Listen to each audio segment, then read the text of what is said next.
Welcome back, everybody. Today, I'm going to teach you how to create Squarespace anchor links. This is a fantastic way to improve navigation on your website by allowing visitors to jump directly to specific sections on a page with just one click. Also, if you're interested in business tools that could improve your workflow, I've dropped a few links in the description down below.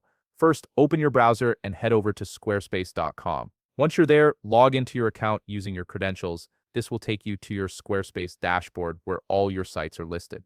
On the dashboard, locate the website where you want to create anchor links and click on it. This will open up the site's main management area where you can make all your edits and adjustments. Now look to the upper right corner of your screen and click on Edit Site. This will take you into the site editor where you can start making changes. Once you're in the editor, you'll see an Edit button appear. Go ahead and click it to activate the editing mode. Next, navigate to the section of your page where you want to create the anchor link.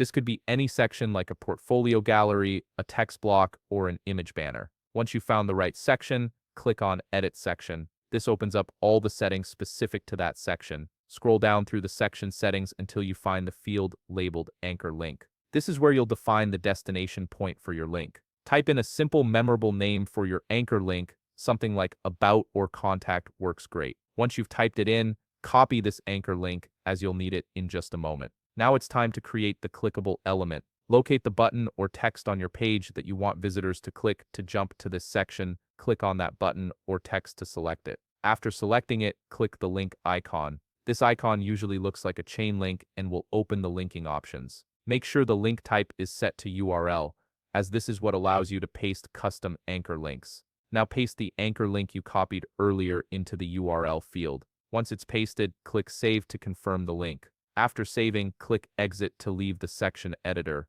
You're almost done. On the upper right corner, click the preview icon. This lets you see how your site looks and functions before publishing it live. Try clicking your button to test if it smoothly jumps to the anchored section. If it works perfectly, you've successfully created an anchor link. And there you have it. You've now set up a functional anchor link on your Squarespace site, making navigation smoother and more intuitive for your visitors. If you found this video helpful, please leave a like, subscribe, and see you in the next video.